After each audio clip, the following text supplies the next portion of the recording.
l'école de la deuxième chance de Marseille, c'est la première en France et en Europe. Donc là aussi, à jamais les premiers.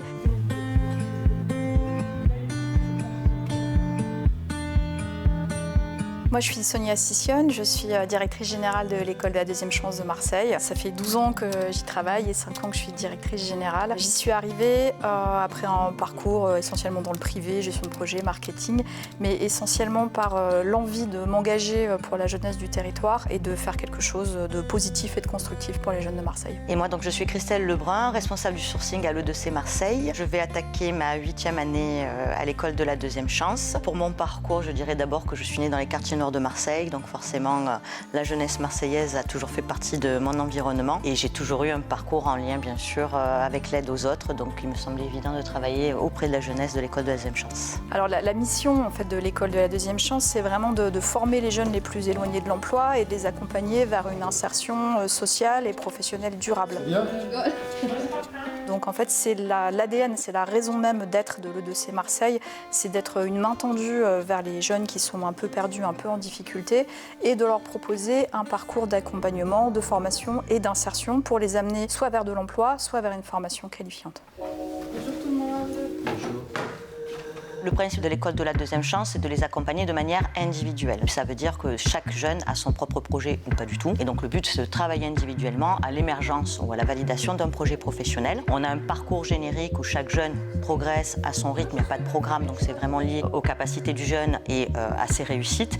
Et ensuite, on a effectivement, entre autres, des filières où là, on est sur des choses un peu plus poussées, notamment une filière sport qu'on a ouvert il y a quelques mois et qui sera reconduite sur les années prochaines. Bien sûr, on est d'abord sur un système en alternance. Le principe, c'est de les professionnaliser.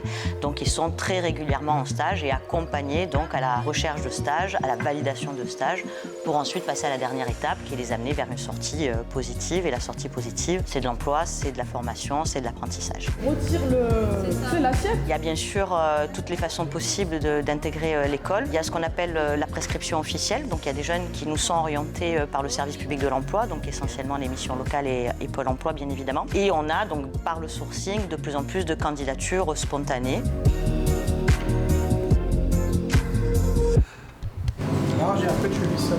La force, elle est multiple. Je pense que c'est l'individualisation, c'est-à-dire que c'est pas des jeunes qui doivent se conformer à un rythme, à un programme, etc.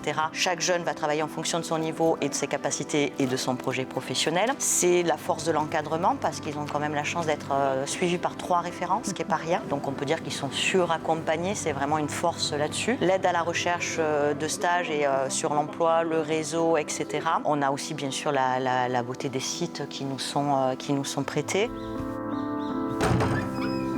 L'école deuxième chance, en fait, c'est un dispositif en entrée-sortie permanente. Donc les rentrées, c'est toute l'année, toutes les 2 semaines, on peut vraiment intégrer le dispositif. L'idée, c'est que quand un jeune a envie de venir chez nous, il vient quand il veut, il pourra rentrer le lundi ou le lundi qui suit, et il va rester avec nous le temps dont il a besoin. Donc en moyenne, c'est 6 mois, mais ça peut aller de quelques mois jusqu'à 12-13 mois en fonction du temps dont il va avoir besoin pour prendre confiance en lui, se reconstruire, définir un projet et se donner les moyens d'y arriver.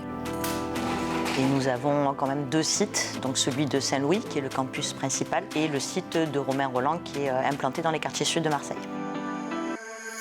L'OM, forcément, pour les jeunes que nous accompagnons, ça représente juste énormément de choses. De pouvoir, ne serait-ce de les accompagner à découvrir le stade, c'est aussi de leur mettre un peu des étoiles dans les yeux et de rendre accessible ce qui les fait rêver là-dessus. Donc je pense que vous allez nous apporter énormément, et pour notre notoriété et pour la jeunesse marseillaise.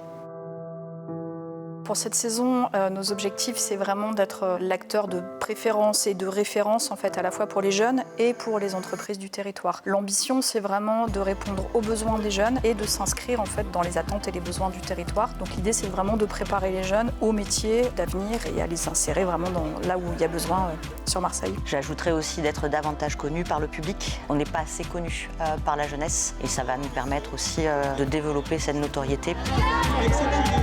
Le premier mot qui me vient quand on parle de communauté, c'est l'engagement d'un grand club, l'OM, pour sa ville et pour sa jeunesse. Et c'est aussi de se rassembler autour des valeurs du sport, le partage, l'entraide, le respect de soi, de l'autre et le vivre ensemble. Et je pense que les jeunes, surtout marseillais, l'OM, ça fait partie de notre vie en fait. Donc pour ces jeunes-là, c'est simplement leur permettre de toucher du doigt un petit peu ce qui les fait rêver tous les jours.